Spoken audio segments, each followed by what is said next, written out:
le monde et bienvenue à cette nouvelle émission de Vue d'ici. Encore une fois, aujourd'hui, on vous présente différents reportages qui ont été réalisés sur notre territoire. Question de le faire rayonner davantage. Vous pouvez toujours nous envoyer vos suggestions au info@ccap.tv si vous aussi, vous aimeriez contribuer à cette émission 100% locale qui est vraiment l'émission phare de CCAP.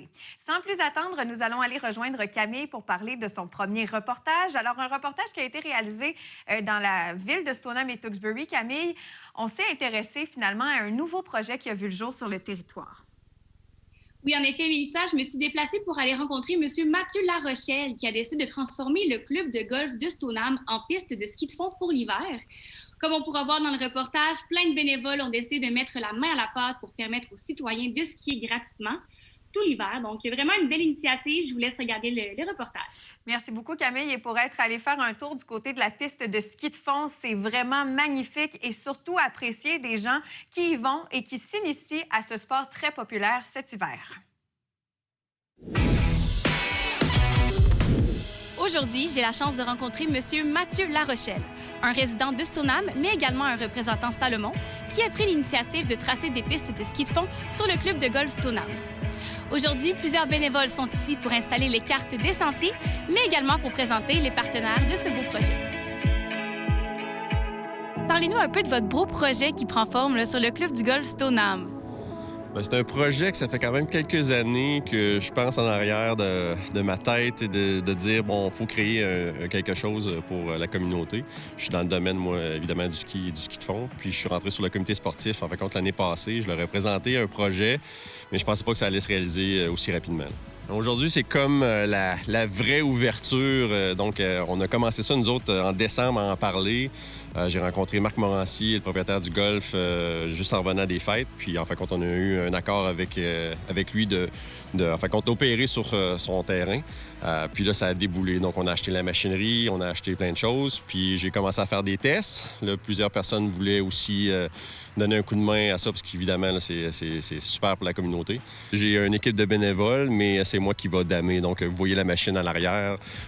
Donc, j'ai acheté vraiment un dameur professionnel, plus le skidoo. Donc, on peut faire 2 traces de classique, lever les 2 traces de classique pour faire des belles traces de skate. Donc, tu vois, la trace de skate, elle a quand même une quinzaine de pieds de largeur. C'est super le fun. Sur le golf, ici, c'est un 36 trous, donc c'est quand même plus grand qu'un golf normal.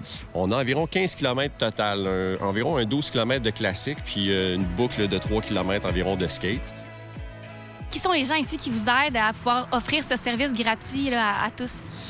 Bien, pour tout ce qui est machinerie, tout ça, donc c'est moi et ma compagnie avec Salomon et Frédéric de chez Demers. Donc, on a acheté un peu de ça. C'est nous autres qui avons instigé un peu le projet.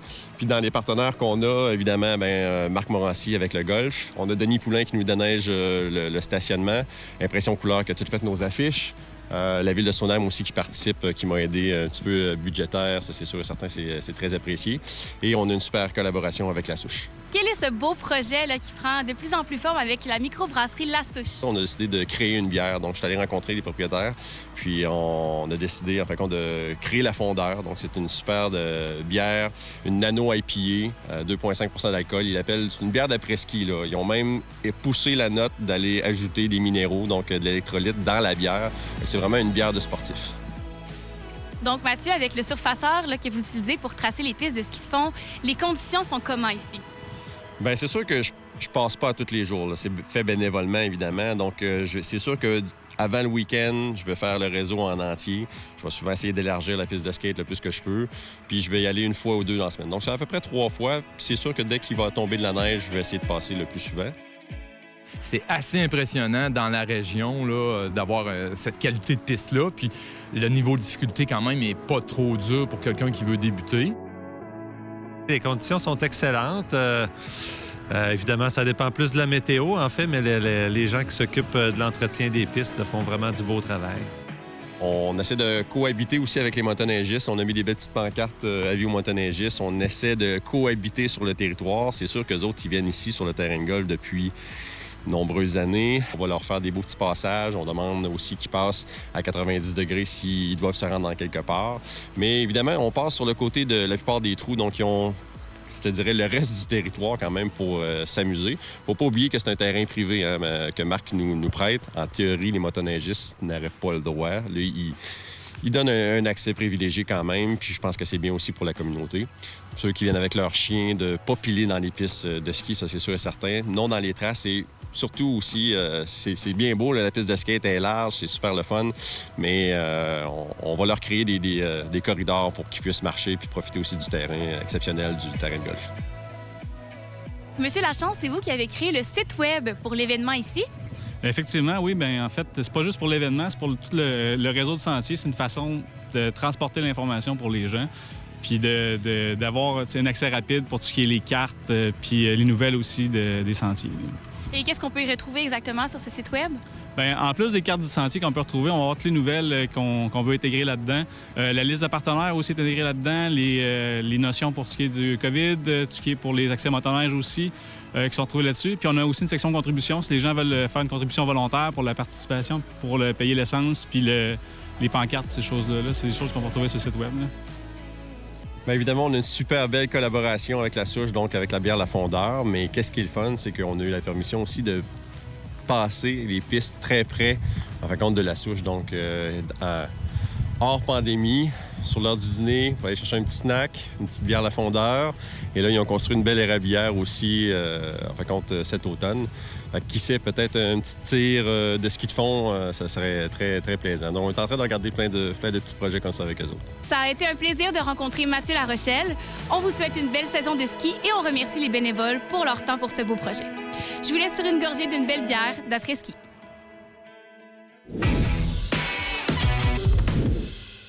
Super projet à Stoneham et Tewksbury qui devrait voir le jour pour les années à venir aussi, toujours gratuitement, souhaitons-le. Maintenant, Chloé ne se réinvente pas tant que ça. On la rencontre aujourd'hui pour son reportage pour parler de nourriture, hein? Goût du territoire, Chloé. Dans ta cuisine, en plus, tout est dans tout.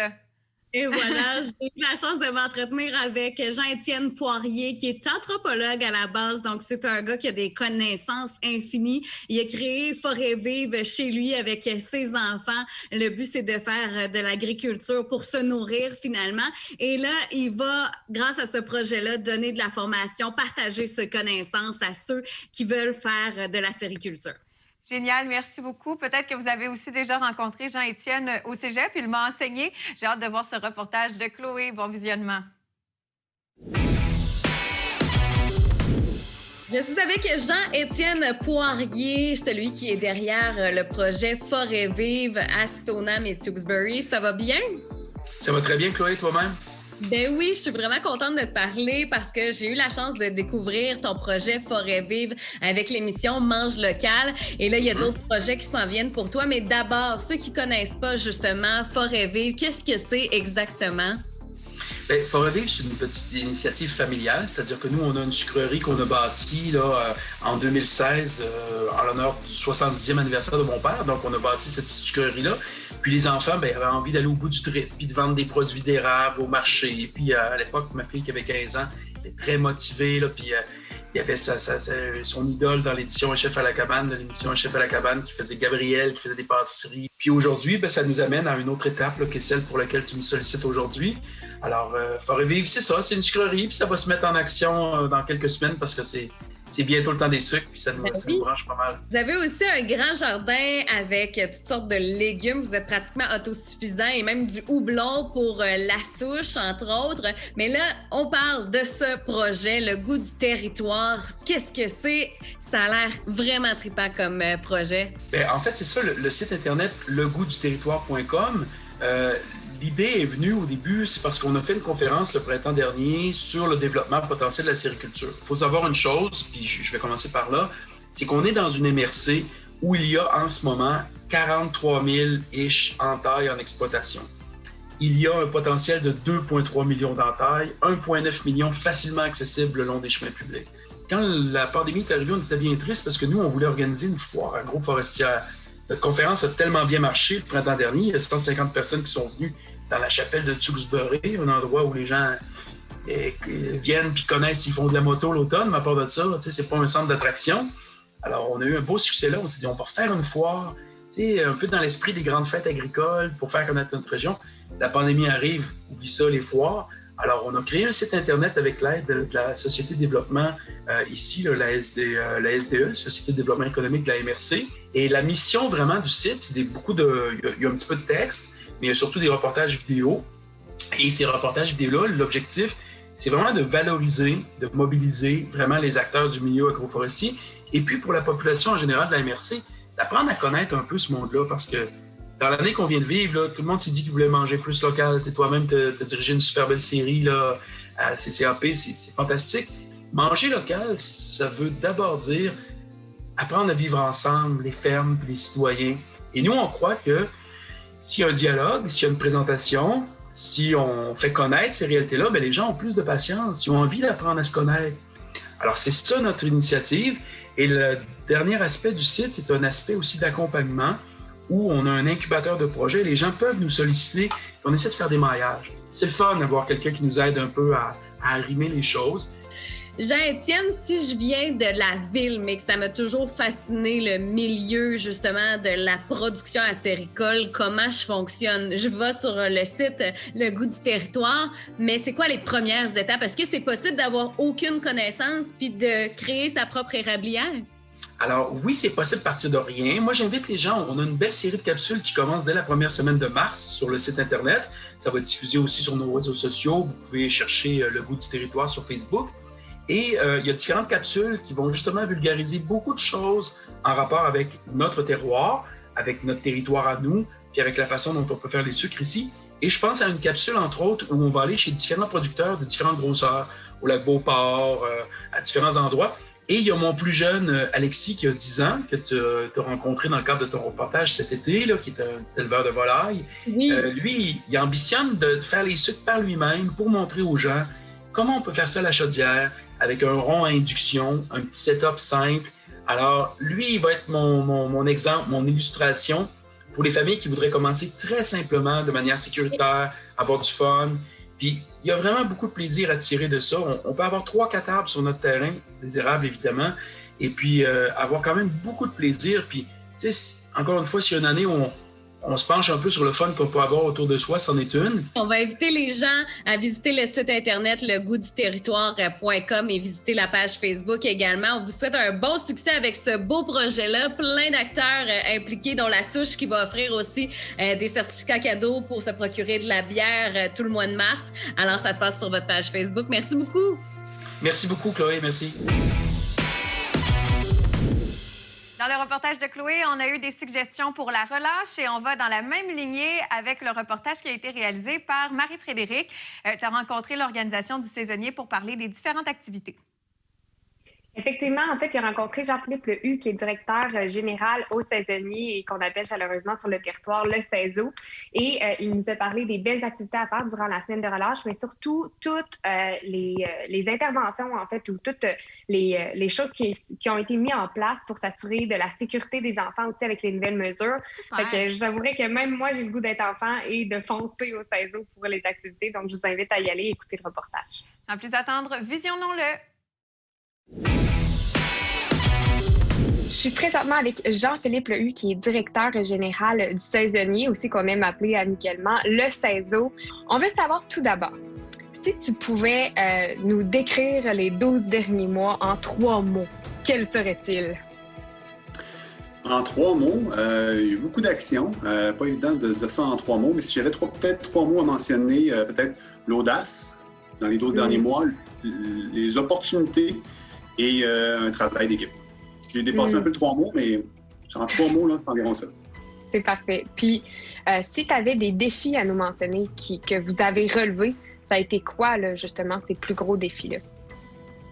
Bien, déjà, si je reviens en arrière, en 2020, un grand défi qu'on a relevé, c'est l'opération du camp de jour, donc en contexte de COVID. Des projets parfois qu'on lance actuellement dans le contexte hivernal.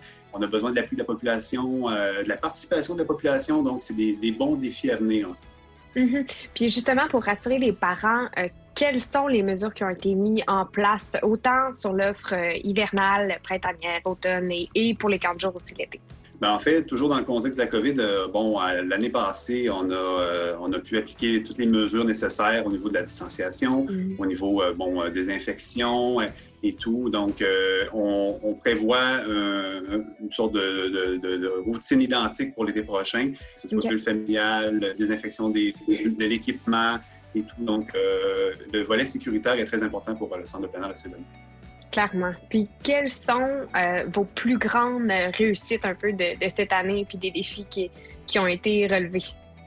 Dans les derniers mois, on a lancé l'offre d'hébergement sur notre site. Donc, ça fait quelques années qu'il y a de l'hébergement, mais là, on a mis vraiment l'accent sur des projets précis. Donc, La Chapelle, je ne sais pas, peut-être que certains auditeurs ont pu voir une publicité passer sur les réseaux sociaux. Donc, on a une magnifique chapelle qui est actuellement en location pour des bulles familiales. Généralement, pour 20 personnes. Dans le contexte actuel, on le loue en fait pour les familles. Et on a le bâtiment, le Niche, qui a été surnommé le refuge de Vincent, qui est offert en occupation double. Et on a amélioré ces deux infrastructures-là pour accueillir les gens. Et à travers tout ça, comment on réussit à faire tous ces défis-là? C'est l'équipe. Donc, on a réussi à s'entourer de personnes compétentes, autant au niveau de l'équipe permanente, des personnes qui sont complémentaires, au niveau de leur expertise. Ça, c'est vraiment l'équipe, c'est qu'est-ce qui fait vraiment la différence en temps de pandémie. Maintenant, la semaine de relâche arrive à grands pas, parce que là, on a parlé du passé, mais là, on veut parler du futur, parce qu'on a vraiment hâte. J'ai vu votre Facebook qui était rempli d'activités, et là, il y en a d'autres qui sont à venir pour la semaine de relâche. Il y a eu le relancement aussi des mesures sanitaires, donc ça va permettre à plus de gens de pouvoir en profiter en même temps. Donc là, on veut savoir qu'est-ce qui se passe pour la fin février et le mois de mars. Je vous avouerais que dès la fin février et à partir du mois de mars, même avril, si la météo est clémente avec nous, on offre un forfait actuellement, un forfait familial, donc toujours dans le concept de bulle familiale, donc avec réservation. On l'appelle le forfait glissade, chocolat chaud et rallye. Et en fait, à chaque fin de semaine, les gens ont possibilité d'aller s'inscrire sur la plateforme pour pouvoir en bénéficier. Donc, on parle d'un rallye ludique et pédagogique. Sinon, on veut savoir c'est quoi les prix, comment s'inscrire. Vous nous avez parlé d'une plateforme en ligne, mais on veut savoir justement comment ça fonctionne pour que les gens puissent y aller. Est-ce qu'il y a un délai aussi au niveau des inscriptions? Faut-tu prévoir une semaine d'avance? Comment ça peut fonctionner pour s'assurer que les gens ont une place? En fait, cette année, depuis quelques mois, on fait affaire avec Kidigo, qui est une plateforme justement pour l'opération de nos inscriptions de camps de jour, camps de vacances, etc. Et on l'utilise également pour réserver des plages horaires pour les forfaits hivernaux. Donc, un forfait au coût de 30 $. Les gens vont sur notre site web et il y a un lien par rapport aux activités familiales et les gens peuvent aller réserver leur plage horaire. Donc, et soit en avant-midi ou en après-midi, ils inscrivent leur nom, information, le paiement se fait exactement sur la même plateforme et par la suite, ils se présentent selon l'heure attitrée, en avant-midi ou en après-midi, et hop, le tour est joué, ils peuvent bénéficier du forfait. Sinon, idem pour les raquettes à neige, raquettes de ski. On peut les louer directement sur notre site au niveau de l'onglet équipement en location. Je vous souhaite une magnifique saison, si on peut dire, pour la semaine de relâche, parce qu'on s'entend qu'il y a beaucoup de jeunes qui attendent ça, puis des familles aussi, pour pouvoir sortir, prendre des grandes bouffées d'air sur notre beau territoire. On veut savoir, pour finir, on peut vous rejoindre effectivement sur le site Internet, mais quels sont les autres moyens pour pouvoir réserver avec vous? La meilleure plateforme, c'est notre page Facebook, je vous dirais. Cherchez le saisonnier et soyez membre. Tout se déroule sur le site. Donc, au niveau des événements, des concours, de la programmation à venir, et on est très efficace au niveau du service clientèle sur notre plateforme Facebook. Merci beaucoup, Jean-Philippe, d'être avec nous.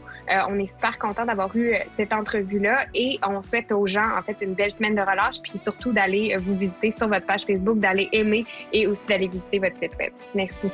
Plaisir. Merci beaucoup aux saisonniers qui embarquent toujours dans nos projets de reportage et qu'on aime bien suivre dans ces nombreux projets aussi. Maintenant, on va retrouver Camille à nouveau pour un reportage qui a été réalisé avec un projet, Camille, qui malheureusement, dans les dernières heures, a été annulé. Mais tiens-nous au courant là, de la situation. Ça nous fait tout de même plaisir de pouvoir faire rayonner cet anneau de glace. Oui, bien, Mélissa, c'est un projet qui serait intéressant pour les résidents du lac de l'Âge, peut-être l'année prochaine. En fait, j'ai eu la chance de discuter avec M. Martin Maranda. Il a participé à la création d'un anneau de glace sur le lac Saint-Augustin, un anneau d'1 kilomètre. Malheureusement, comme tu l'as dit, les conditions météo et aussi le manque de machinerie a obligé les bénévoles de ce projet d'abandonner l'anneau pour cette année. Mais M. Maranda assure aux citoyens sa collaboration pour faire de cette initiative un projet concret avec la Ville pour l'année prochaine. Génial. Donc, c'est quand même une belle inspiration pour les gens du territoire à voir ce reportage. Et peut-être, comme tu l'as souligné, on aura un projet d'une grande envergure comme celle-ci sur le lac de l'Âge. Merci, Camille, pour la deuxième parution dans cette émission. On regarde ton reportage. Donc, aujourd'hui, on rencontre M. Martin Maranda, qui réside tout près du lac Saint-Augustin depuis plus de 20 ans. M. Maranda, bonjour. Comment allez-vous? Bonjour, ça va très bien. Parlez-nous d'abord de votre projet qui prend forme sur le lac Saint-Augustin présentement. Dans le fond, le projet qui a pris forme sur le lac Saint-Augustin présentement, c'est la création d'une anneau de glace. C'est des bénévoles qui se sont impliqués dans le temps des fêtes pour faire un genre d'anneau de glace pour que le monde puisse en bénéficier dans les prochaines semaines. Expliquez-nous un peu, là, vous, comment vous allez procéder là, pour faire un petit peu évoluer ce projet-là. Je suis allé marcher sur le lac là, dans les environs du 2 janvier avec ma conjointe, puis je me suis rendu compte qu'il y avait une anneau de glace qui avait été faite. C'est que j'ai contacté un ami personnel à moi qui est conseiller à la Ville de Saint-Augustin pour savoir si c'était une initiative de la Ville. Il m'a confirmé que c'était pas le cas. C'est que j'ai décidé, moi, de m'impliquer, puis pour rendre hommage d'abord aux bénévoles, puis pour mettre de la pression un petit peu sur la Ville pour qu'ils s'occupent de l'anneau de glace, j'ai décidé de faire une pétition sur Facebook. Par curiosité, avez-vous réussi à avoir quand même pas mal de signatures? Ça ressemble à quoi? Écoutez, je m'attendais, moi, parce que je connais pas ça. J'ai dit, je vais avoir 150 noms approximativement, mais non, ça a été quand même viral, quasiment. J'ai eu 1464 noms que j'ai déposés à la Ville, au greffe de la Ville, là, pour le conseil de Ville, mais 1464, c'est un très bon nombre de gens, là, compte tenu que c'était dans le temps des fêtes aussi. En ce qui concerne la pétition, j'ai ajouté aussi un GoFundMe pour un peu aider les bénévoles à payer un peu toutes les dépenses. C'est que j'avais un objectif de 1 000 $ pour un GoFundMe pour défrayer l'essence, notamment les prix d'équipement. Et on a ramassé plus de 1 000 $. On a ramassé en fait 1 380 $. J'ai remis 1 000 $ aux bénévoles qu'ils ont pris et là, 360 $ de plus. Ils ont accepté de le donner à la maison Saint-Vincent, à l'organisme Saint-Vincent-de-Paul à Saint-Augustin-des-Monts. Puis justement, là, du côté de l'hôtel de ville, je pense que le maire Sylvain Junot a semblé montrer de l'intérêt là, envers le projet. Ouais, effectivement, d'emblée, je vous dis que le maire a été très réceptif. D'ailleurs, je l'ai rencontré. Il a accepté de me rencontrer à l'hôtel de ville pour discuter de l'anneau de glace. Mais oui, je pense vraiment, là, il a démontré une belle ouverture. Même, il l'a dit au conseil de ville. Il a démontré une belle ouverture pour l'an prochain. Il faut comprendre que c'est assez complexe. Là, il n'aurait pas pu s'impliquer dès cette année, compte tenu de la responsabilité civile, tout ce que ça demande là, comme entretien. Mais l'année prochaine, je suis très confiant. Là, je vais suivre le dossier puis je suis très confiant qu'on ait notre anneau de glace à Saint-Augustin. Comment ça s'occupe? Qui déneige les patinoires? Est-ce que c'est tout le monde ensemble? C'est des bénévoles? Ça fonctionne comment un petit peu chez vous? Je vous dirais que, premièrement, au niveau de l'ambiance, là, on a eu une très grosse fin de semaine. Là, je pense que c'est dans le coin du 9 de janvier. Il a fait beau, ça fait qu'il y a une très belle ambiance. C'est festif. Il faut comprendre qu'il n'y a pas grand monde qui sort de ce temps-ci. C'est que quand on sort et le monde se retrouve à l'extérieur, on fait attention à la distanciation, mais c'est quand même festif, c'est plaisant. Et puis le lac Saint-Augustin, c'est un lac qui est urbain. Hein, c'est proche de tout. C'est Sainte-Foy, Saint-Augustin. C'est qu'il y a beaucoup de monde. Là. Je vous dirais que la première fin de semaine, là, il y a dû y avoir 500-600 personnes durant l'après-midi. Ça s'est très bien déroulé. C'est pas exclusivement les gens de Saint-Augustin. D'ailleurs, j'ai fait une vidéo avec mon garçon de ça, puis il y a eu 35 000 vues. C'est que j'ai l'impression que ça ratisse assez large là, pour le monde qui vient au lac Saint-Augustin. Question d'ailleurs, comment ça fonctionne le déneigement ou l'entretien de la patinoire? Est-ce que c'est encore les mêmes bénévoles qui ont démarré le projet ou c'est un petit peu chacun son tour? Comment ça fonctionne? Oui, effectivement, c'est toujours les mêmes bénévoles. Je vous dirais qu'ils sont 5 ou 6. Il y en a 2 qui sont quasiment bénévoles à temps plein. C'est toujours eux autres qui déblayent avec des petits 4 roues et une gratte. Les autres les aident aussi. C'est eux autres qui aussi l'entretiennent, c'est eux autres qui l'arrosent. Je vous dirais là, que dans la dernière semaine, là, ils ont eu de la difficulté, ils l'avaient presque perdu, mais là, elle semble être rescapée là, pour cette fin de semaine-ci. Là. Moi, je suis leur contact un peu avec la page Facebook. J'envoie des messages là, pour les gens si elle est prête, si la patinoire n'est pas prête, si elle est dangereuse, ainsi de suite. La sécurité est très importante, naturellement. C'est un des enjeux là, Il n'y a pas fait très froid cet hiver, c'est que quand on voit que c'est trop doux, ben, j'envoie un message pour dire de ne pas y aller. D'ailleurs, si les gens veulent suivre votre page, est-ce que c'est à votre nom? Comment est-ce qu'on peut suivre vos notifications, vos annonces? La page, c'est sur Facebook, c'est pour une anneau de glace au lac Saint-Augustin. Vous allez là-dessus, vous allez pouvoir suivre la page. On est rendu, je pense, à 750 personnes à peu près qui suivent la page. Wow. Quel beau projet. Donc, écoutez, M. Maranda, on vous souhaite bien du succès pour ce projet qui se concrétise de plus en plus. Un gros merci pour votre temps et au plaisir de vous parler.